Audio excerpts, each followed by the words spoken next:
Bonjour à tous, nous vous souhaitons la bienvenue ce matin à la suite de notre toute nouvelle série « Mieux vivre, les secrets des proverbes ». Les pasteurs de Nouvelle Vie sur tous nos sites en ce moment communiquent, prêchent cette série, ce livre extraordinaire, pratique et profond. Des proverbes. Alors, bienvenue. Je veux saluer Nouvelle Vie à Longueuil, bien sûr, Nouvelle Vie à La Prairie, Nouvelle Vie à Châteauguay, à Drummondville, à Charlevoix, à Sept-Îles, nos amis aussi de Vie Nouvelle à Trois-Rivières, ainsi que vous, la communauté de Nouvelle Vie en ligne partout au Québec et dans la francophonie. Mieux vivre les secrets des proverbes. Et aujourd'hui, les secrets de la bénédiction, de la puissance et de l'onction. Les secrets de la bénédiction, de la puissance et de l'onction. Si vous voulez la bénédiction de Dieu sur votre vie, la puissance de Dieu dans votre vie et l'onction de Dieu à travers votre vie, par votre vie, pour toucher d'autres personnes, la promesse, les proverbes de la sagesse, de la chokma, le mot chokma, la sagesse des proverbes. Les proverbes de la sagesse, selon Dieu, nous enseignent que nous devons bâtir notre vie sur trois fondements. L'intégrité, l'humilité et la générosité. Si vous voulez l'onction de Dieu, la bénédiction de Dieu sur votre vie, la puissance de Dieu dans votre vie et l'onction de Dieu à travers votre vie, par votre vie, il y a trois fondements selon les proverbes sur lesquels vous devez bâtir votre vie, les trois poursuites de vie, l'intégrité, l'humilité et la générosité. Ce sont les trois antidotes aux trois grandes tentations de la vie afin d'être protégé, qui élève un mur de protection contre les trois pires pièges qui font que les gens gâchent leur vie, manquent leur vie, diminuent leur vie. Aujourd'hui, nous allons découvrir ensemble un de ces secrets, un de ces piliers pour la bénédiction, la puissance et l'onction, la générosité. Où notre thème va se développer avec cette pensée de les promesses des proverbes sur ceux qui vont entrer, qui vont pratiquer une vie généreuse. Les promesses des proverbes pour ceux qui vont entrer dans une vie généreuse, pratiquer une vie généreuse. Lorsqu'on regarde à la parole de Dieu, il y a plus de 7000 promesses dans la Bible. Ils sont comme des chèques en blanc de Dieu pour vous, où Dieu dit « si vous, alors je ». Si vous, alors je. Chaque promesse a une condition. Pour chaque promesse, il y a un principe, une prémisse que nous devons pratiquer afin de les posséder. Les promesses d'une vie généreuse. Et lorsqu'on parle de générosité, souvent on pense à générosité financière, mais ce n'est vraiment pas la générosité tellement plus large. Les proverbes enseignent une générosité pour une vie réussie tellement plus large que simplement avec notre argent, avec nos sous, nos finances. Non, c'est une vie où vous êtes généreux. Vous êtes généreux dans chaque aspect de votre vie. Vous êtes généreux avec votre temps. Vous êtes généreux avec votre amour, généreux de votre énergie, de votre sourire, de vos paroles, de votre encouragement. Être généreux de votre pardon, de votre support envers les autres, de votre aide, de vos paroles d'encouragement, généreux de votre écoute, généreux de votre patience, généreux pour donner, pour sacrifier, généreux dans votre hospitalité, votre bénévolat, votre implication, généreux à vous déverser dans la vie de quelqu'un d'autre. C'est la passion de devenir une personne qui n'est pas égoïste, qui n'est pas égocentrique, mais qui est généreuse dans chaque aspect de sa vie. Savez-vous qu'il y a plus de promesses sur la générosité dans la Bible que quoi que ce soit d'autre? Pourquoi? Qu'est-ce que la générosité? Pourquoi Dieu y est-il si intéressé? Pourquoi Dieu y met-il une telle emphase dans la parole de Dieu? Parce que la générosité, c'est l'amour en action. Vous pouvez donner sans aimer. On peut parfois donner, mais pour d'autres motifs, pour recevoir, pour être vu, Vous pouvez donner sans aimer, mais vous ne pouvez pas aimer sans donner. Si je dis « j'aime mon épouse », mais je ne suis pas généreux avec elle, de mon temps, de mes paroles, de mon affection, de mes caresses, de mon amour doit se manifester par une générosité. Si je dis j'aime mes enfants, mais je ne suis pas généreux de mon temps, de ma patience, de mon écoute, de mes ressources envers eux, ce n'est pas de l'amour. Si je dis j'aime Dieu, j'aime son Église, j'aime son œuvre, j'aime sa cause, j'aime son peuple, j'aime sa cause suprême qui est son Église, son message sur la terre, mais je ne suis pas généreux envers l'œuvre de Dieu, ce n'est pas l'amour. Dieu est amour et Dieu a tant aimé. Il a tellement aimé, c'est le verset central pour certains de la Bible entière. Dieu a tellement aimé le monde qu'il a donné son Fils unique, Jean 3,16, afin que quiconque croit en lui ne périsse pas, mais qu'il ait la vie éternelle. Si je ne suis pas une personne généreuse, je ne suis pas une personne aimante qui aime réellement, parce que la générosité, c'est l'amour en action. Vous savez, j'enseigne la communication, ce qu'on appelle l'homilétique, la communication de la parole de Dieu à l'Institut de théologie pour la francophonie et aussi depuis 30 ans, un peu partout à travers la planète, tant sur place qu'avec les cours en ligne. Et il y a des lois dans l'herméneutique ou l'exégèse, l'interprétation de la Bible, des Écritures. Et une des lois qui est importante, c'est ce qu'on appelle la loi de la fréquence ou de la continuité, de la loi de la constance ou de la répétition. En d'autres mots, lorsqu'il y a un thème qui est répété, qui est trouvé, par exemple, de la Genèse à travers le Deutéronome, à travers les patriarches, à travers les rois, à travers les prophètes, et on le retrouve à travers l'enseignement de Jésus, les actes des apôtres, et par la suite, dans les épîtres pastoraux, il y a une constance qui aide à déterminer l'importance. Alors, si on fait une étude des mots-clés, certains mots-clés de la Bible et de leur importance, par exemple, croire. Sans la foi, croire, sans la foi, il est impossible de lui être agréable. Il y a 272 fois, à 272 reprises, croire. Prier. Ma maison sera appelée une maison de prière, tellement important. 371 fois. Trouvé dans la Bible. Aimer, Dieu est amour, tu aimeras. Tous les commandements résumés à Jésus se résument dans tu aimeras ton Dieu et ton prochain. Aimer, 714 fois mentionné dans la Bible. Mais tous ces mots sont d'une importance suprême. Mais le mot donner, lorsque relié à la générosité, êtes-vous prêts? 2152 fois. Est-ce que c'est possible que ça soit plus important pour Dieu que ça l'a été pour toi? Plus important pour Dieu que tu ne l'imaginais ou que tu ne le réalisais. Pourquoi?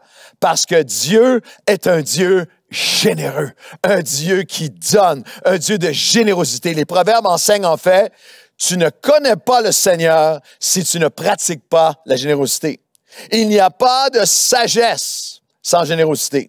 Tu n'es pas sage sans générosité. Pas de vraie spiritualité sans générosité. Pas de surnaturel sans générosité. Pas de satisfaction ou même du succès ou de trouver le sens de la vie selon Dieu sans la générosité. Sans la générosité.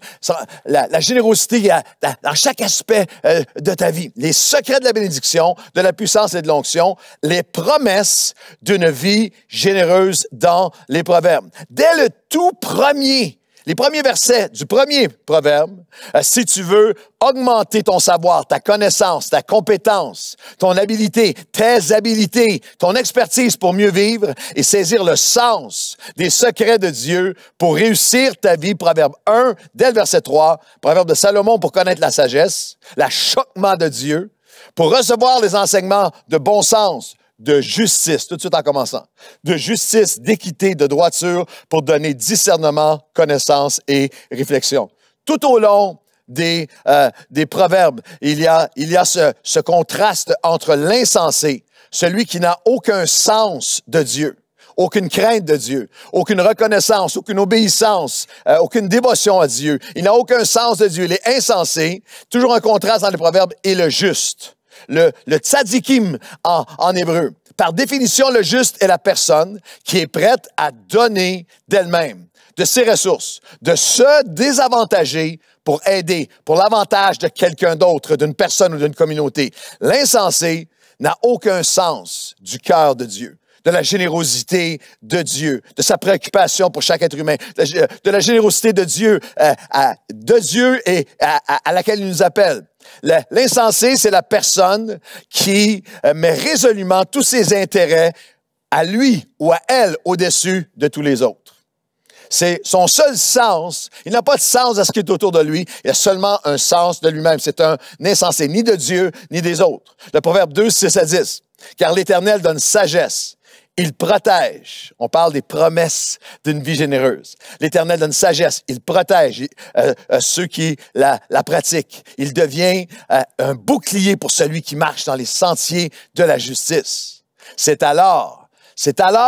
seulement au moment, c'est à partir du moment où tu comprendras la justice, l'équité et toutes ces routes qui mènent à la bénédiction. Il y a dans la générosité et le chrétien qui comprend son appel à être un justicier, à amener justice et équité, que tu entres, que tu comprends et que tu découvres toutes les routes qui mènent à la bénédiction. Car la sagesse doit venir dans ton cœur, cette connaissance fera les délices de ton âme, et cette réflexion veillera sur toi dans ton cœur, dans ton âme et dans ton esprit. Déjà, les proverbes, dès le départ, foisonnent de promesses. Déjà, les promesses pour ceux qui pratiquent la sagesse généreuse abondent. Dans le texte qu'on vient de lire, protection, un bouclier, toutes les différentes routes pour chaque aspect de ta vie, tu vas trouver la bénédiction dans une vie qui est généreuse, où tu es généreux, qui mène à la bénédiction pour ceux qui comprennent et pratiquent la générosité. Wow! Celui qui marche dans la justice. C'est un mot magnifique. C'est le mot mishpat dans l'Ancien Testament en hébreu, la justice. Il y a un texte que dans Michée 6.8, vous ne l'avez pas à l'écran, mais Michée 6.8 qui nous dit « On t'a fait connaître, ô homme, ce qui est bien, ce que l'Éternel demande de toi. » C'est pas un mystère. Voici ce qui est bien, ce que l'Éternel demande de toi. C'est que tu pratiques la justice, le mishpat. Comme on vient de lire dans les Proverbes, et que tu aimes la compassion, la miséricorde, et que tu marches humblement devant ton Dieu. Justice, c'est mishpat. Ça met l'accent sur l'action de justice, l'action de générosité, et la compassion, la miséricorde, c'est le hesed en hébreu. C'est l'attitude, la motivation de générosité. Selon les Proverbes et selon la parole de Dieu, pour marcher avec Dieu, nous devons donc pratiquer la justice sous l'inspiration d'un amour en action, l'amour de Dieu. Sous ces différentes formes, le vocable mishpat dans l'Ancien Testament revient plus de 200 fois dans l'Ancien Testament hébreu. C'est littéralement défendre le droit de ton prochain, sans tenir compte de sa nationalité, son ethnicité, la couleur de sa peau, sa provenance, d'où il vient, son arrière-plan, son statut social. C'est littéralement manifester, être un justicier de Dieu envers ce qu'on appelle ici à la Nouvelle Vie, ce que la Bible mentionne comme étant le Big Four, les 4 priorités de Dieu. Tu manifesteras, tu seras généreux tu manifesteras le mishpat, la compassion de Dieu envers la veuve, l'orphelin, le pauvre, l'immigrant.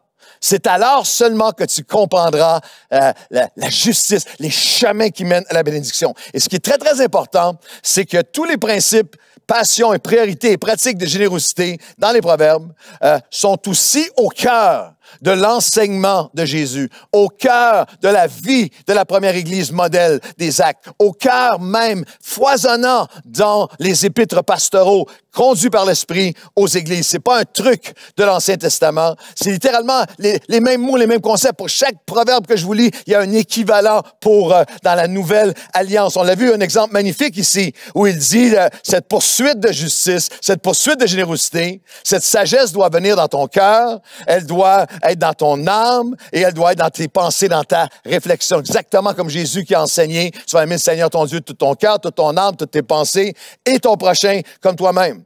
Écoute-moi, les promesses de Dieu pour une personne généreuse calment toute crainte.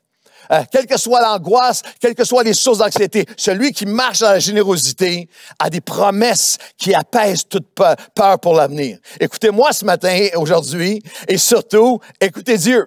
À notre époque, aujourd'hui, alors qu'on est tellement bombardé d'incertitudes, de montées fulgurantes de l'inflation, de violence dans nos rues, de guerre et de bruit de guerre, d'anxiété et d'inquiétude. Si tu marches dans la générosité, si tu as une vie généreuse, Dieu a une promesse pour toi. Proverbe 3, 25 à 28. Ne redoute ni terreur soudaine, ni une attaque de la part des méchants, car l'Éternel sera ton assurance. Il préservera ton pied de toute embûche. Ne refuse pas un bienfait à celui qui y a droit quand tu as le pouvoir de l'accorder. Ne dis pas à ton prochain, va, reviens, demain je te donnerai, quand tu as de quoi donner aujourd'hui. Mes amis, c'est l'histoire de ma vie avec Dieu. J'ai donné ma vie au Seigneur à l'âge de 17 ans. Et je viens d'une famille très, très démunie, où on n'avait rien. Et lorsque j'ai donné ma vie au Seigneur, j'avais rien. Et lorsque je me suis marié, j'avais rien. Et lorsque j'ai commencé dans le ministère, j'avais rien. Mais à travers toutes ces décennies, lorsque j'ai, à un jeune âge, découvert cette notion de donner, de générosité, d'être généreux, pas seulement avec mes sous, mais essayer de me déverser, d'être généreux avec ce que j'ai, qui je suis. Il y a toujours une main de grâce. Il y a toujours une prospérité. Il y a toujours une bénédiction. Il y a toujours une protection. Il y a toujours Dieu, une assurance en Dieu. C'est l'histoire de Nouvelle Vie depuis 29 ans. Le secret de l'abondance que nous vivons, du progrès, de la bénédiction, du fruit, de la provision. C'est pas qu'on n'a pas les épreuves, qu'on n'a pas traversé les mêmes récessions, épreuves et difficultés. Mais le secret est dans le fait que nous pratiquons cette réalité surnaturelle, que la générosité se conjugue au présent. Ne dis pas demain.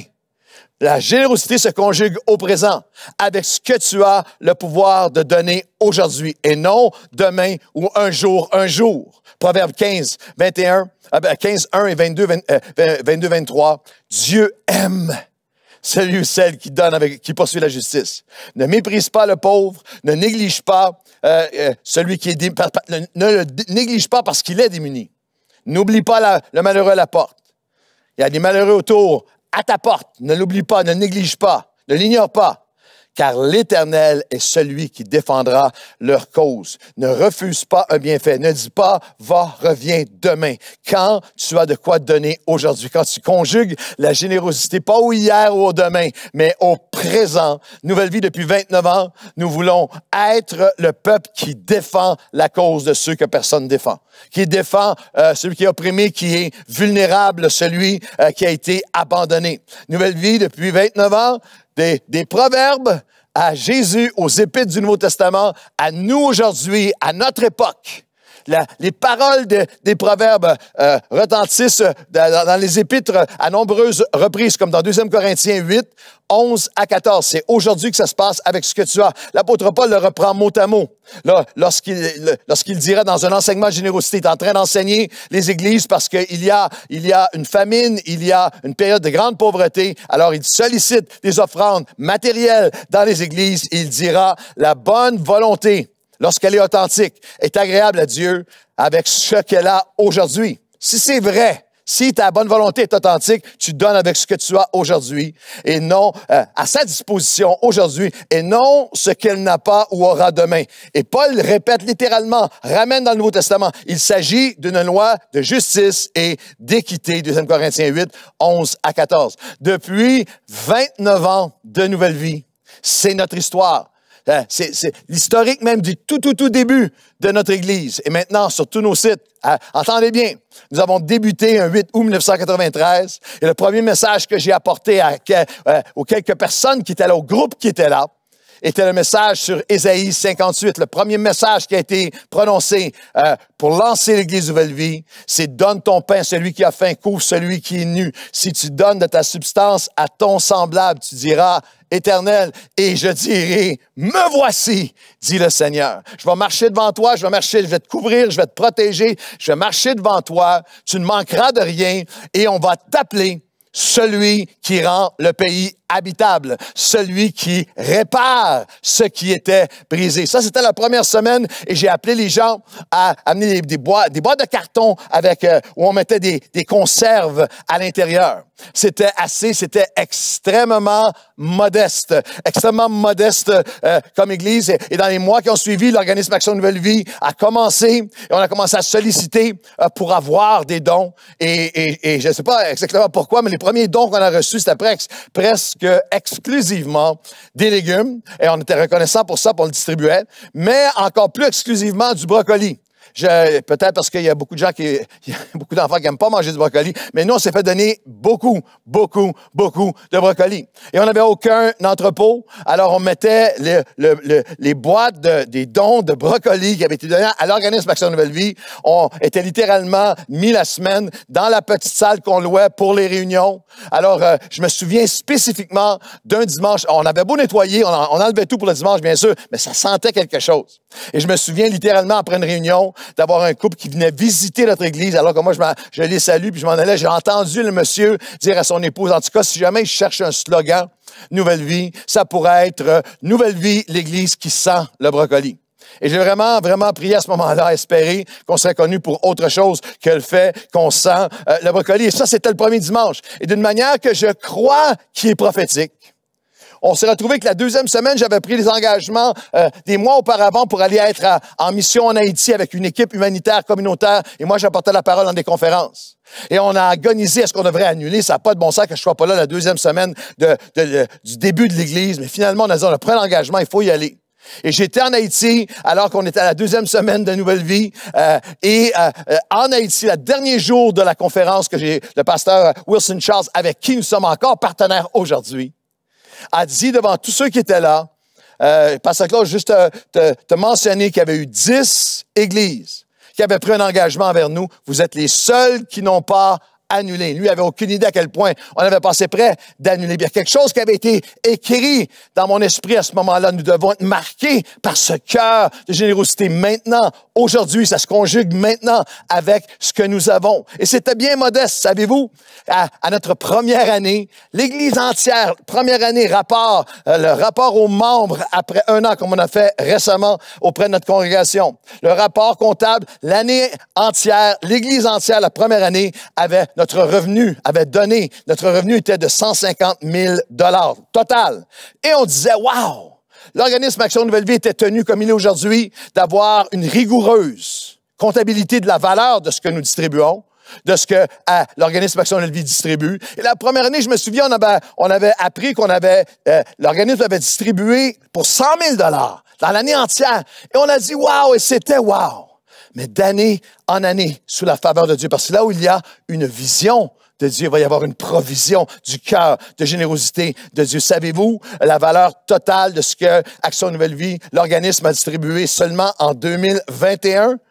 21,5 millions de dollars. Total d'Action Nouvelle Vie depuis ses débuts, 250 millions de dollars. Savez-vous la somme totale que l'Église Nouvelle Vie a donnée pour défendre la cause du plus pauvre en dons humanitaires et missionnaires à l'extérieur, ce qu'on appelle en dollars de justice, de mishpat à l'extérieur depuis nos débuts?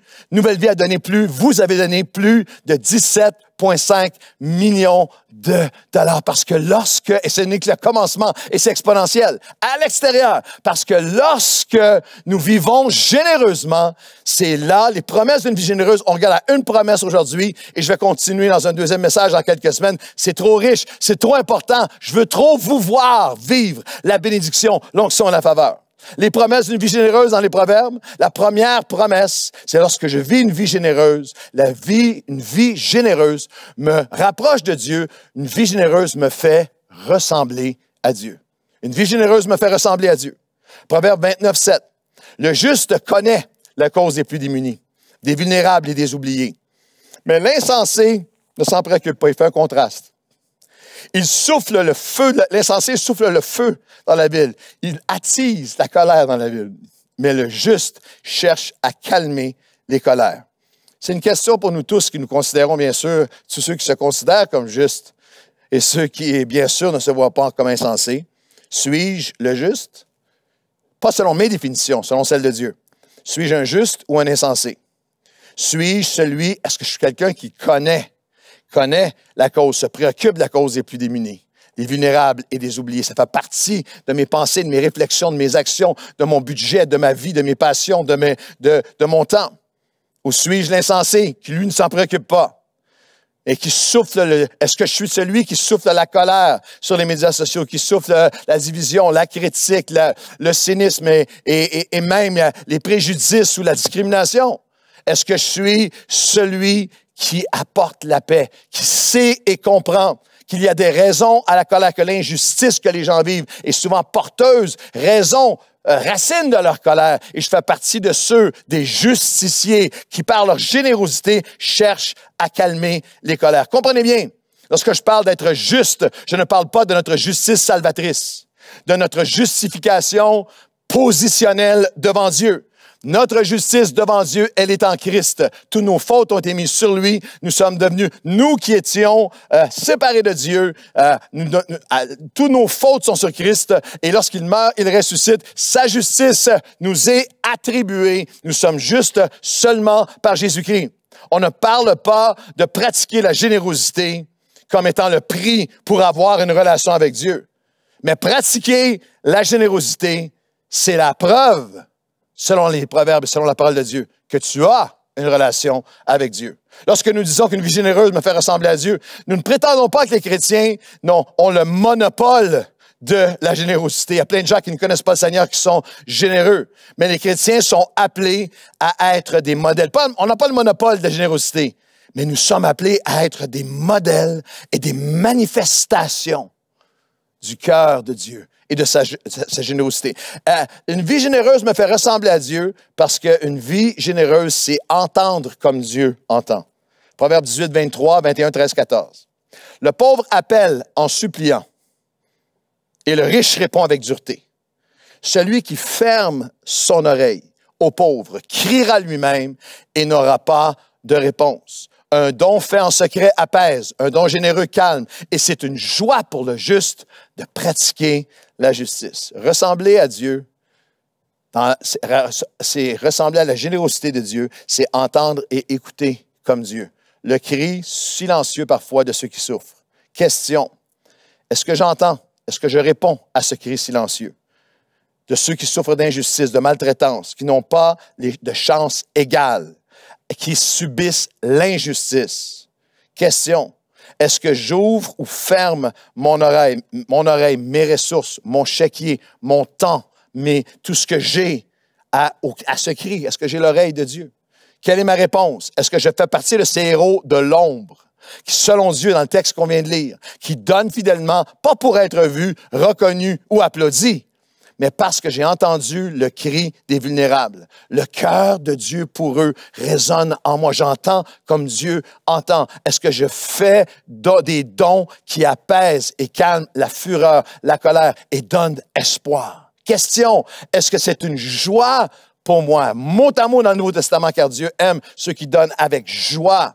Est-ce que c'est une joie pour moi de donner, de pratiquer la justice de Dieu, la générosité de Dieu? Est-ce que je connais la cause des démunis? C'est fascinant. Le peuple qui marche avec Dieu est préoccupé. Il connaît. C'est un des contrastes entre le juste et l'insensé. Est-ce que je connais la cause des plus démunis et des oubliés? Et ce qui m'a bouleversé, c'est que le mot « connaître » ici, on vient de lire le texte dans Proverbe 29, le juste connaît la cause des plus démunis, des vulnérables et des oubliés. L'insensé s'en préoccupe pas. Mais le mot « connaître », c'est le mot « yada ». C'est le mot le plus profond, intime du langage hébreu pour la notion de connaissance, de connaître. C'est une connaissance profonde et passionnée. C'est le même mot dans la comparaison, dans la symbolique, dans le synonyme. C'est le même mot que dans Genèse 4, lorsqu'on lit Adam connu Yada, sa femme, et il enfanta un fils. Caïn connu Yada, sa femme, il conçut et enfanta. C'est une notion d'intimité, de devenir un avec. C'est le mot qui décrit la communion et la passion, la connaissance intime.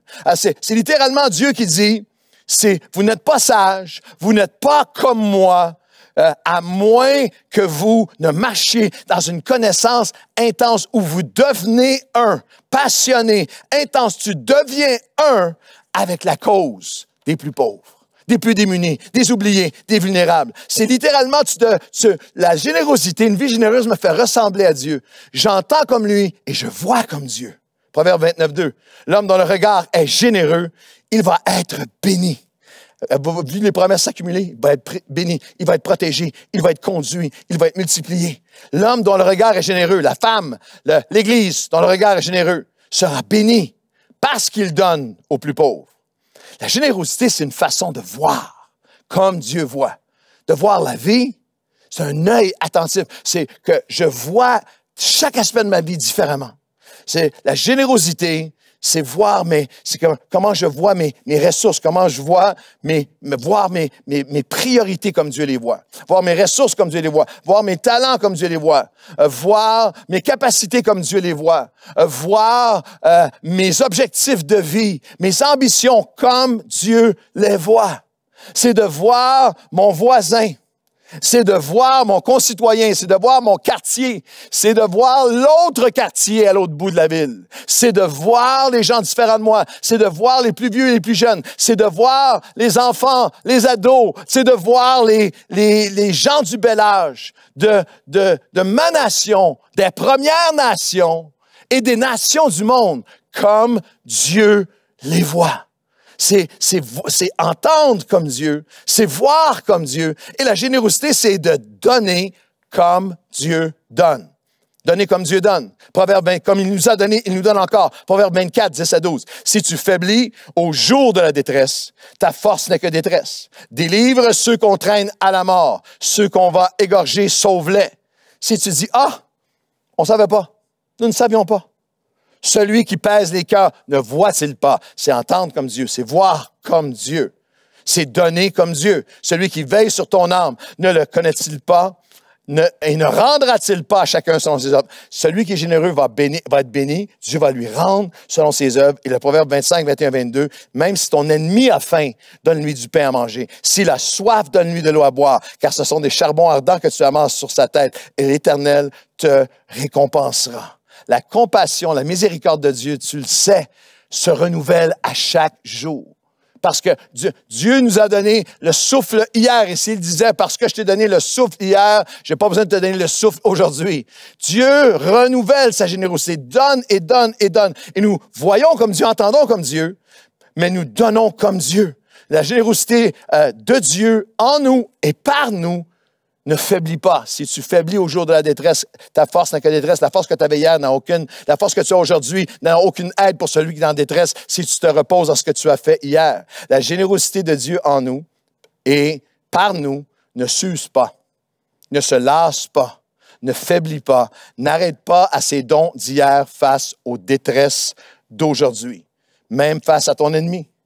La générosité de Dieu en nous et par nous ne discrimine pas, ne met pas de conditions, pas de favoritisme et donne avec joie à celui qui est égaré, qui est éloigné et même à celui qui est étranger ou celui qui est ennemi de ta foi et de la mienne et même ennemi de notre foi, notre croyance, notre Dieu. Une vie généreuse me rapproche de Dieu, me fait ressembler à Dieu.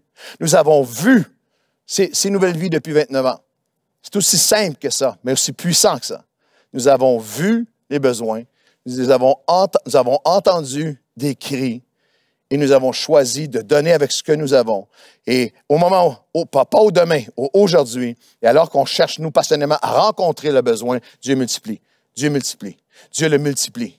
C'est ça le regard généreux. Nous voyons un besoin, avec ce que nous avons, nous commençons à aider, et là où il y a une vision qui est donnée par Dieu, il y aura toujours une provision.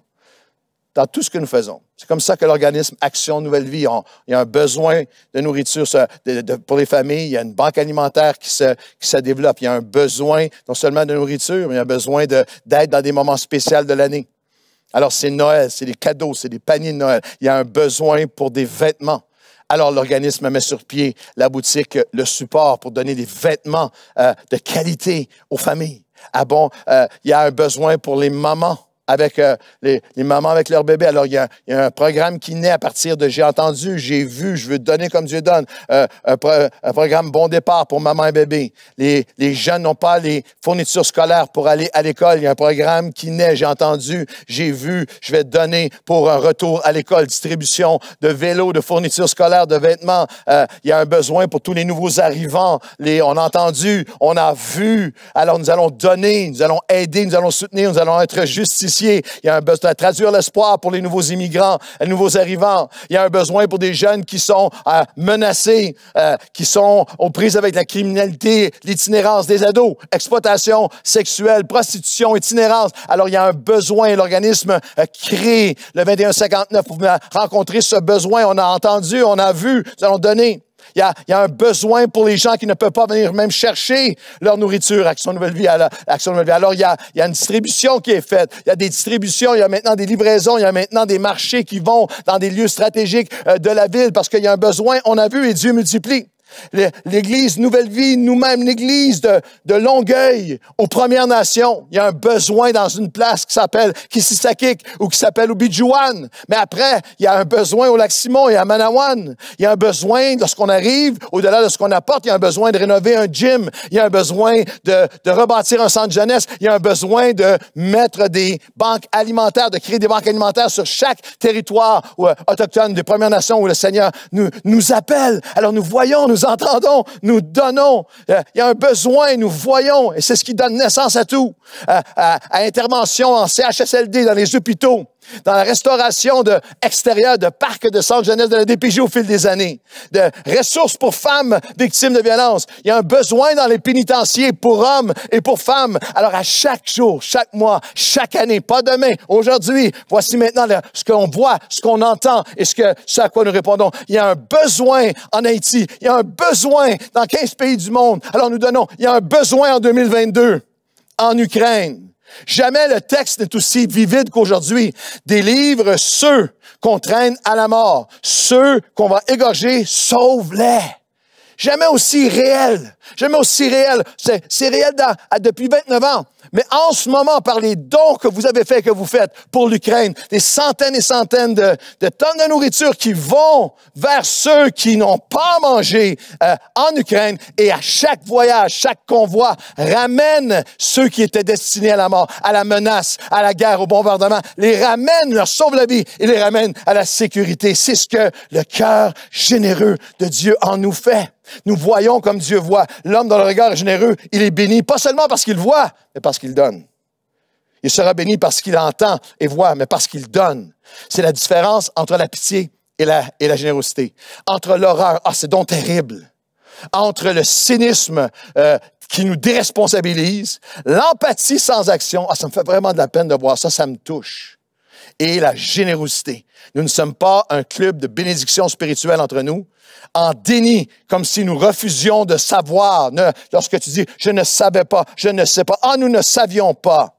Et oui, aimer et donner comme Dieu, être généreux comme Dieu l'est envers nous, c'est donner à tous ceux qui sont dans le besoin, qu'ils soient étrangers, qu'ils soient égarés. Et oui, même s'ils sont ennemis. Il y a toujours quelqu'un qui est encore, après 29 ans, qui m'écrit, vous dites, pasteur, comment ça se fait que vous donnez, vous faites tout ça pour des gens qui viennent même pas à l'église? Vous savez pas qu'il y a des gens là-dedans qui sont vraiment contre Dieu, qui sont vraiment contre vous? Ah oui, on le sait. Oui, on le savait.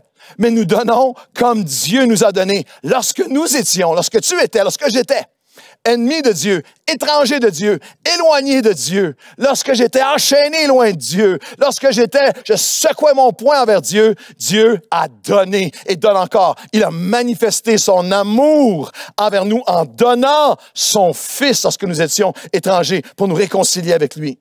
Ta générosité envers même celui qui se considère l'ennemi de Dieu ou de l'Église, ta générosité est comme des charbons ardents que tu amasses sur sa tête, nous dit le Proverbe 25. C'est pas que tu lui mets sa tête en feu. Littéralement, tous les historiens s'entendent pour dire que c'était une pratique de l'époque, dans les déserts glaciaux où les gens pouvaient mourir de froid. On prenait quelques ambres, on prenait quelques charbons qui étaient chauffants et on les mettait. C'était littéralement une espèce de tuque de bonnet chauffant.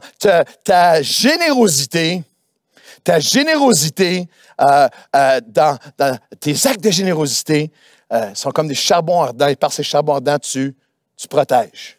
Tu protèges leur futur. Tu protèges, tu leur fais du bien, mais aussi, tu les fais penser et tu prépares quelque chose.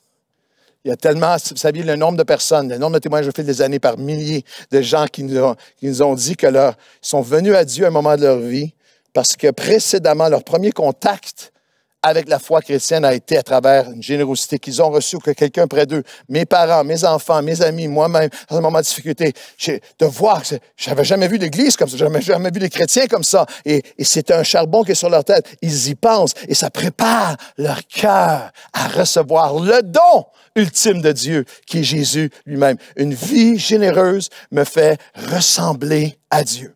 Dans le livre Fearfully and Wonderfully Made de Paul Brand et Philip Yancey, un classique. Il y a une citation extraordinaire du Dr. Margaret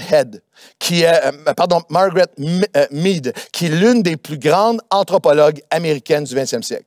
Pas de source chrétienne ou pas, mais elle est citée, ses livres, ses manuels en anthropologie et études des civilisations sont utilisés dans les universités à travers le monde. Et il y a cette citation.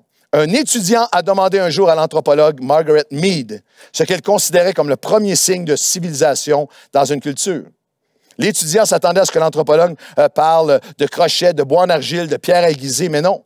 Mead a dit que le premier signe de civilisation dans une culture ancienne est la preuve d'une personne avec un fémur qui est cassé et guéri. Mead a expliqué que dans le reste du règne animal, si vous vous cassez la jambe, vous mourrez. Vous ne pouvez pas fuir le danger. Allez à la rivière pour boire de l'eau, chasser pour vous nourrir. Vous devenez de la viande fraîche pour les prédateurs. Aucun animal ne survit à une patte cassée assez longtemps pour que l'os guérisse. Un fémur cassé qui a guéri, qui est la preuve que quelqu'un a pris le temps de rester avec celui qui est tombé, guérir sa blessure, mis la personne en sécurité et pris soin d'elle jusqu'à ce qu'elle rétablisse. Cette femme qui n'est pas chrétienne lui donne un mot à mot de la description de Jésus lorsqu'il a donné la parabole du bon samaritain.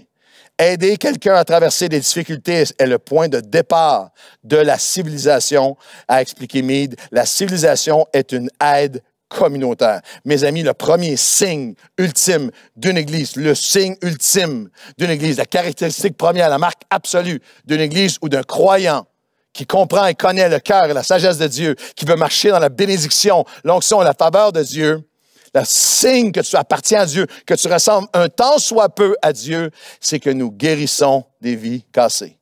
Nous donnons afin de guérir des injustices, de guérir des traumas, de guérir, de restaurer des vies qui ont été brisées. Il y en a qui disent, Pasteur Claude, là, tu y vas trop fort, là, tu y vas vraiment trop fort. Croyez-moi, ceux qui disent, vous y allez trop fort, sont souvent ceux qui, avec Dieu, vont nulle part. Celui qui dit, tu y vas trop fort est souvent celui qui va avec Dieu à nulle part. C'est le cœur de Dieu qui est exprimé ici. Le Proverbe 22, 19 dit, Dieu dit, je veux que ta foi et ta confiance reposent totalement sur l'Éternel. Proverbe 22, 19. Je veux t'enseigner les chemins de ma bénédiction. Oui, toi. Je veux t'enseigner les chemins de ma bénédiction. Je veux que tu apprennes à avoir complètement confiance en moi. Oui, toi. Que le cœur généreux, la vie généreuse, c'est une vie où j'ai tellement confiance, je suis tellement conscient du fait que tout ce que j'ai de toute façon me vient de Dieu. Je ne fais que, c'est lui qui a tout donné et maintenant je fais simplement donner. Alors que je donne de ce qu'il m'a donné, alors Dieu multiplie ce qu'il m'a donné et je peux donner avec abondance. Tous les parents ont déjà vécu ça. Il y a plusieurs années, lorsque j'étais un papa de hockey, mon fils était un joueur de hockey, je pense qu'il avait 10-11 ans, peut-être un peu plus jeune. On revenait d'une partie un samedi et m'a demandé d'arrêter. On a passé par le service au volant du McDonald's et il a commandé le plus gros panier de frites possible. C'était aussi gros que sa tête, un immense panier de frites McDonald's. Et moi, je n'en ai pas commandé. J'ai eu un moment de résistance à la tentation, pas long. Et quelques minutes plus tard, alors que je conduisais, il y a son immense panier de frites. J'ai juste tendu le bras pour prendre une frite, une de ses frites, et mon fils a fait « Hey, c'est mes frites! » C'est tes frites. 3 pensées ont rempli mon cœur à ce moment-là. Je suis celui qui pourvoit les frites. Je suis celui qui pourvoit tout ce que tu as. C'est moi qui t'ai mis au monde. C'est moi qui t'ai créé. C'est moi qui... tout ce que tu es, tout ce que tu as à partir de tes chaussettes, tes bobettes, ton équipement de hockey, ton bâton, ton sac, la frite, l'auto dans lequel tu es en train de manger tes frites. Je suis celui qui t'a donné les frites. Et à n'importe quel... Ce sont mes frites. Et à n'importe quel moment, je peux t'enlever les frites. Et aussi... à n'importe quel moment, je peux t'inonder de frites. Je peux te couvrir de frites. Dieu est le Dieu qui t'a donné tout ce que tu as. Il est celui qui détient l'abondance. Tout ce que j'ai, il l'a. Il me l'a donné. Il peut me l'enlever. Mais lorsque je me mets au diapason de son cœur et que je suis un justicier qui donne avec extravagance et générosité envers sa cause, son cœur est diminué, il va me couvrir de frites. Il va me couvrir de sa protection, de bénédiction et de faveur. Une vie généreuse est ce qui nous caractérise. Je vais terminer avec ceci, une vie généreuse me fait ressembler à Dieu et le juste trouve sa joie comme Dieu, dans chaque personne qui reçoit une aide, qui reçoit un encouragement. Chaque personne qui reçoit un encouragement, qui est relevé et fortifié par un simple acte de justice. J'ai peur lorsque parfois on dit des choses comme il y a eu 15 000 personnes par mois qui sont aidées par l'Organisme Action Nouvelle Vie, et c'est vrai, et des dizaines de milliers à travers l'œuvre humanitaire et missionnaire que nous soutenons aussi. Mais la directrice de l'Organisme Action Nouvelle Vie m'a envoyé un courriel récemment qui nous rappelle que 15 000 personnes par mois, c'est 15 000 fois Marguerite. Elle m'a écrit et m'a envoyé ce courriel. « Bonjour, Claude, j'espère que tu vas bien. Comme tu le sais, nous faisons des livraisons à chaque semaine pour les personnes à mobilité réduite et ou qui ne peuvent se déplacer pour diverses raisons.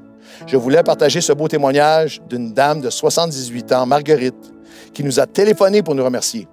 Nous lui livrons un panier de nourriture depuis le début de février, vraiment touchant.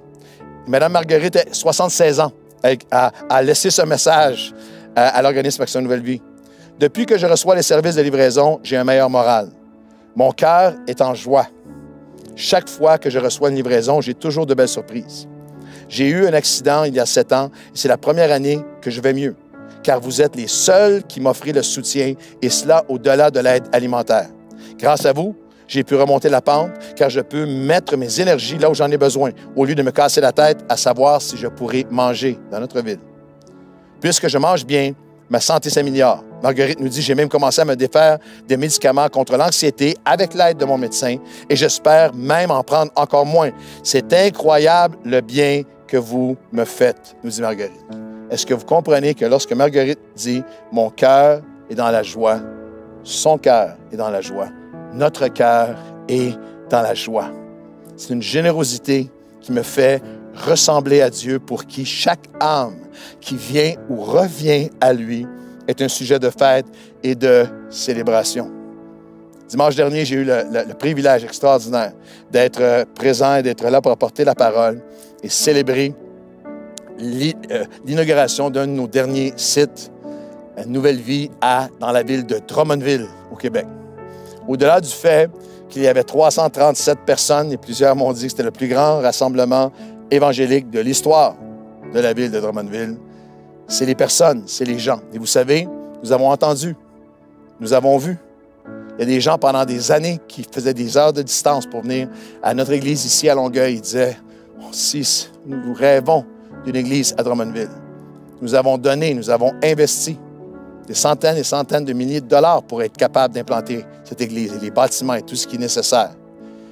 Et nous avons donné de la patience et du temps et de l'énergie et de l'expertise et du soutien et du support.